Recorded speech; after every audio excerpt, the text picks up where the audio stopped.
Hello, I'm Dr. Mark Lindholm from Natural Health Family Chiropractic, and I want to welcome you to our video series on stress. This is the fourth part in a series that we're doing. If you haven't seen the first three parts, I would encourage you to go back to YouTube and check those out. We covered topics like chiropractic and how it affects stress. We talked about stress in general, how it affects your physiology. We talked about exercise and how that can help your body to cope better in a stress-filled world. And we also talked about nutrition and specific nutritional approaches that you can do when you're under stress. Today is the fourth part in the series. Today we're going to be covering three main techniques that you can utilize. So the first one is called diaphragmatic breathing or deep abdominal breathing. The second thing I'm going to talk about is something called progressive relaxation that incorporates deep breathing along with tensing and relaxing muscles, where you can actually train yourself to get better at relaxing the muscles. And then the third thing we're going to talk about is something you can do along with the breathing, or something you can do independently, that's just a form of visualization and meditation. So I just want to describe those different techniques. So when we think of breathing, we breathe every day, all day long. I mean, you would think that we would know how to do it correctly, but unfortunately, as we get in the habit of breathing just through our shoulders, and especially when we're in a stressful situation, we tend to breathe more shallowly and breathe through our shoulders. We're not really getting good exchange of oxygen, which helps our brain to function better. When you breathe very deeply, picture your lungs like a pitcher. When you pour water into a pitcher, you fill it from the bottom up, and it gradually fills up. And that's what we want to do when we take a real deep abdominal breath. We want to think about filling our lungs from the bottom up. Specifically, a great way to get the benefit of this diaphragmatic breathing is to breathe in a controlled way. Our breathing is normally under automatic control, our autonomic nervous system, but breathing is one of those things that we can actually change and have power over. So we want to try to go back to what really should be innate breathing. If you watch an infant or you watch a toddler breathe, they almost always belly breathe, or they breathe where they're taking in deep breaths and their belly comes in and out. They don't just breathe shallowly through your shoulders. So that's what we want to duplicate.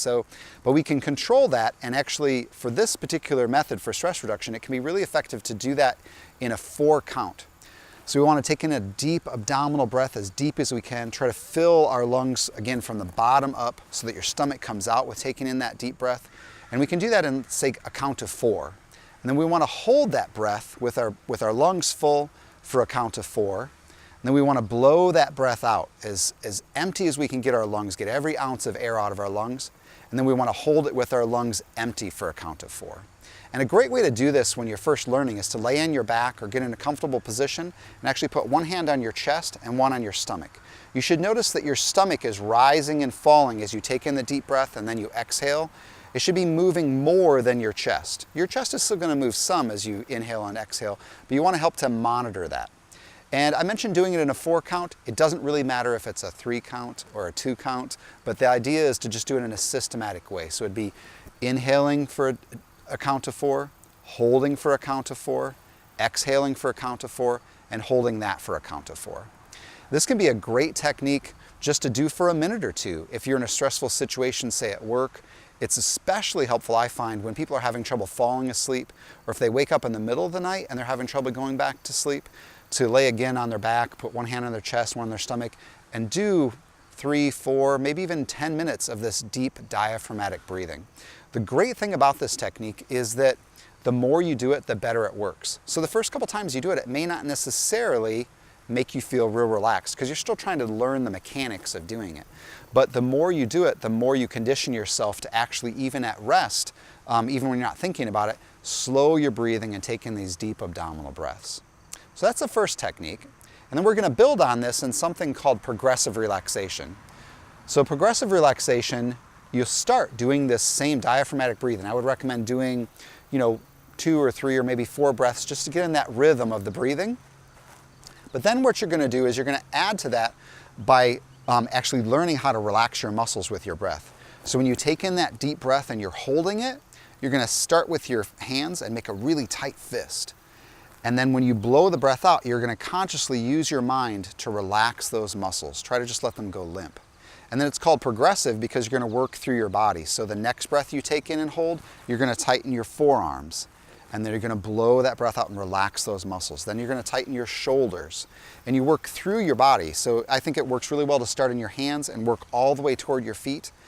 And the more creative you can get, the better. So try to use as many muscles as you can, especially an area that might feel tense. So say you feel tension through your neck, make sure you tighten up your neck, and then when you blow that breath out, let that muscle relax. And this one especially is something that you can actually retrain your body to get better at relaxing. So that progressive relaxation is something that gets better the more you do it. Again, this is an excellent technique to do when you're having trouble falling asleep at night, or if you wake up in the middle of the night and you're having trouble going back to sleep. You want to get in a comfortable position. Like I said, get in that rhythm of deep breathing, doing that deep diaphragmatic breathing. Start in your hands and work toward your feet. If by the time you work through your whole body you haven't fallen asleep, then I would stop at that point. Get up, do a little reading, get something to drink, move around. Don't just stay in bed. But you can, if you do this progressive relaxation often enough, it actually causes this almost a Pavlovian response, where just taking in a couple deep breaths will automatically cause your body to react by relaxing the muscles. So don't give up if the first couple times it feels kind of mechanical, or you don't feel like it's causing a lot of relaxation. Practice makes perfect for sure with this particular technique. And then the third thing I want to talk about is meditation or visualization. And the first kind of disclaimer I think I should mention is that I find, especially among a lot of my Christian friends, that when I sometimes suggest meditation, they are sometimes a little skeptical of that, or they're put off by it, because they sometimes think of meditation as being a non-Christian, maybe a New Age or Eastern kind of a thing. And meditation, actually, meditative prayer is something that's always been part of Christian prayer. So I just want to throw out the disclaimer that meditation doesn't mean that you're doing something that's anti-Christian. So, and really the basis of this is more physiological, that our brains are magnificent. And so our brains can imagine that we're safe, that we're relaxed, that we're someplace that is a relaxing environment. And it's almost like we're really there. And this can work in reverse. Somebody that's been in a stressful situation, say they've been attacked, or they've had some type of abuse or something, one of the problems is that their brain also can replay that image in their head, and it continues to cause that stress response. Or maybe even it's just something less significant. Say your boss, is having a bad day and he took it out on you today, and you're stressing about that. We can replay that over and over again, and our body physiologically keeps reacting to that stress. But the great thing is that the reverse is also true. So we can imagine that we're in a relaxing place. So let's say, again, not to pick on work, but let's say you work at a place that's rather stressful, or you have something stressful going on. You can imagine that you're in your safe place, and you can actually almost transport yourself, even if it's only for a few seconds, and cause that same relaxation as you would if you actually visited a babbling brook in a relaxing, cool rainforest, or if you're watching a waterfall in Hawaii, or you're at the beach imagining the waves coming ashore. Okay, so the trick to this is that the more detail you can use, the better this technique works. So let's, as an example, say that you're at the beach. You want to imagine what it feels like to get from the car and walk across the beach, how that feels when you first touch the hot sand with your feet. You want to imagine what the breeze feels like on your face.